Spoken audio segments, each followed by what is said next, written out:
All right, a great day for our program. Getting started on this project from a facility standpoint is another step forward, and I think we have a lot of momentum. It involved a lot of support from our president and athletic directors and board of trustees and the leadership generosity of Bob McCreary. So we're really excited that this building's already underway, and I think it'll even enhance what is already good facilities and make them even better. So we're excited about this building, and I know there's a lot going on in our program right now, so you may have questions you want to ask about spring football, staff, players, things like that. It's been a while since we've gotten caught up. All right, you guys are good. Well, Coach, how's it going so far, spring football? Well, we don't get, right now we're in the off-season conditioning program, and what we did is we pushed back spring a little bit just because we played 14 games this year in 5 months. And so some of the postseason surgeries were a little bit later, some of the injury recoveries. And so right now we really have two goals. Number one, for our upperclassmen and our vets, we want to get those strength levels back to where they were when we started the season. And then obviously for the red shirts and the younger players, this is a huge developmental time. And then we're also doing our mat drills and our awakening and our competitions that you're trying to build mental toughness, see guys compete, and develop conditioning. And so every year I say there's really 4 quarters to a football season, and the season's the 4th quarter. The first is the winter conditioning, the second is spring football, number 3 is the summer and camp, and then 4 is the season. And it's hard to win in the 4th quarter if you lose the 1st quarter. So right now we've got to have a really productive few months, and we've done that with our players, and we got some new coaches on defense, and we're using that time to try to get the defense installed as well. How different will the defense be? You really think I'm going to share that, Connor? So, it'll be different, but obviously, a lot of what you do is based on your personnel. So we've recruited personnel for a certain style of defense. It's hard to completely do a 180 year one. But Coach Lambert is a veteran coordinator. He's done a lot of different things in his career, and he's going to utilize our personnel. So, some things will look the same, and we'll have some change-ups and some differences as well. A lot of times when you see a defensive coordinator change, sometimes you'll see some players leave the program as well. Has it been a whole lot of attrition? Has it been hard to kind of hold on to some of those folks? And then how have the players kind of embraced the trio of new coaches on the defensive side? Well, in terms of the portal, everybody who left was a guy that graduated, and and I'll even, Christian Beal-Smith. If Christian had told us in October or November he wanted to come back, we'd have loved to have him come back. Christian told us during the bowl week he'd like to come back, and he'd like to come back to Wake Forest, but we had already signed 2 tailbacks, and part of the reason those 2 guys signed is we told him Christian was leaving. And we love Christian Beal-Smith. He was a great player. We would have loved to have him back. He just told us too late. So we wish him the best and appreciate everything he did. So we haven't lost anybody unexpectedly. And we'll go through spring football, and after spring there's always the chance that guys don't like their role at that point. But I think guys are excited. For some of them, it's a new start. For others, it's a chance to learn and grow and learn a different system with different coaches. But Coach Lambert's a very experienced coordinator, and really that's what I wanted. I wanted somebody who was experienced as a Power 5 coordinator, someone that understood what it was be able to work at a school like Wake Forest, that it's not just football, there's a whole character and academic piece to it when you recruit people. And he spent 10 years here, and that was a great run that they had with Coach Grobe, and someone who also knew the area. And he spent a lot of years in North Carolina. So he checked every box.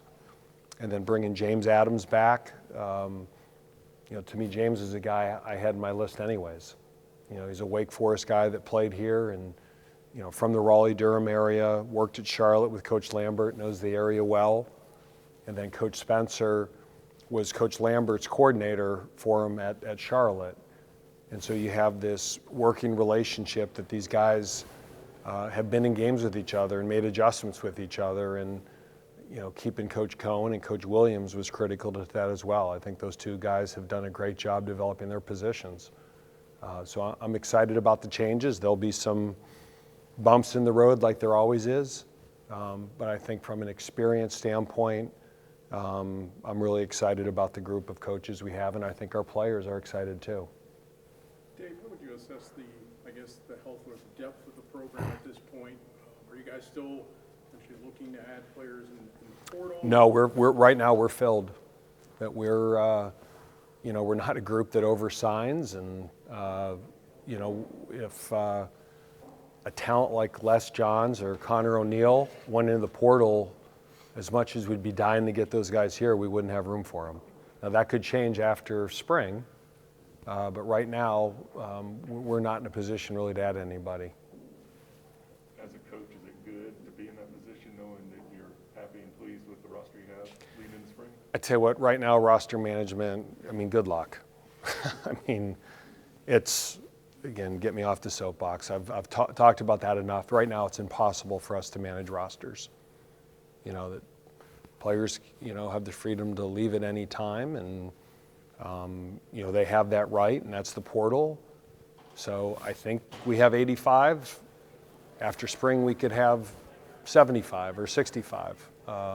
Hopefully not, but you never know. So, yeah, I'm glad we are where we are right now, but that doesn't mean we're going to be there when we start camp in August. Okay, there's a report a few days ago that the ACC might be looking at abolishing divisions. And you talked about that ACC kickoff, I think, early in 2021. It seemed like something you'd probably be, in favor of. Are you still of that opinion? Yeah, it's a catch-22. I don't want to give up our yearly game with Duke and NC State, and I'd like to play North Carolina every year. Rivalries and fans in the stands and all those things are part of college football. On the other hand, next year will be my 9th year as a head coach in the ACC, and we have yet to play Miami. So I think I give Jim Phillips a lot of credit. He's looking at the model. It's broken, and what can we do to fix it? And he is a very inclusive, forward thinker. He's not a guy that accepts the status quo. And I think ideas like that are good. Now, what does it look like? If there's no divisions and it means we're only playing Duke and NC State once every 4 years, that doesn't excite me. So we'll see, but that is not something we've really been privy to as coaches. We really didn't have a chance because of circumstances really to recap National Signing Day, either the early period or the late period. Did you win National Signing Day as you usually do? We always win. We're undefeated on National Signing Day. The two days as a coach that I'm undefeated is signing day, and now I get to go undefeated twice every year because there's a December and a February. And to this date, I've never, ever lost a spring game. So those are, 3-0, December, January, April. Hoping we can keep that streak going this year. General assessment of the class that you brought in. The best part about our class is, to me, all the 6-year guys coming back. Like, you look at the class, and again, I love recruiting rankings. They're always so accurate and dead on. And, wherever you finish in recruiting rankings is where you're going to finish record-wise. I think that's been proven year after year.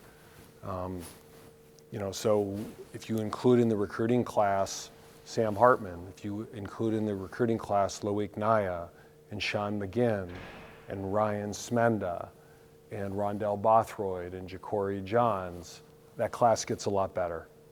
Those are all guys that had graduated, could have left.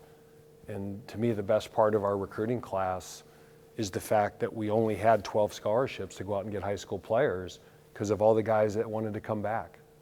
So that's, if you put those players in our class, the transfers who didn't go, the guys that didn't leave, holy cow, I think we jump up in those rankings a little bit.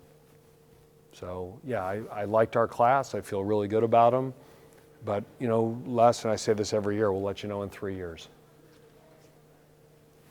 There, the flip side to having so many guys like in the boat early on the signing class was that you probably didn't get a big opportunity to capitalize on your big 2021 season. Do you think that will change perhaps? We capitalized by holding on to those players. You know, we capitalized by being able to hold on to a Wesley Grimes or Damon Claiborne. You know, the great thing for us is, you know, we didn't have decommitments. And trust me, those guys had tons of other offers when it was all said and done. I mean, those are two players that probably could have ended up going anywhere in the country. And they recognize because of the season that there's no need to look. We can go to a place that's a top 30 academic institution that finished the season 14th and 15th in the final polls. How many schools in the country can claim both of those things? How many schools in the country are top 30 academically and top 20 football programs? It's a very, very short list, and you don't need a second hand to get to it. So why would they look? And that was the win. So that's how we, you know, we didn't have decommitments because of the season we had. Dave, I want to ask you about the Super Bowl. Jesse's playing in it. I'm torn, man. Jesse Bates and John Wolford, and then Scotty Washington. You got a So bunch of guys. to me, I'm rooting for both teams. That's what I was going to ask. Yes, You have, like, I'm a rooting split for both jersey going. teams. We will have a Super Bowl champion that played football at Wake Forest. And if you look at our 2017 Belk Bowl team, after this year's guys, we'll have ended up with somewhere between 30 and 40 players that had NFL contracts off that one team. And John and Scotty and Jesse were all part of that team. So we're extremely proud of all of those guys. And I'm rooting for both of them. They're all been really valuable players at Wake Forest. They come back. They're loyal to our program, and we're really proud of them.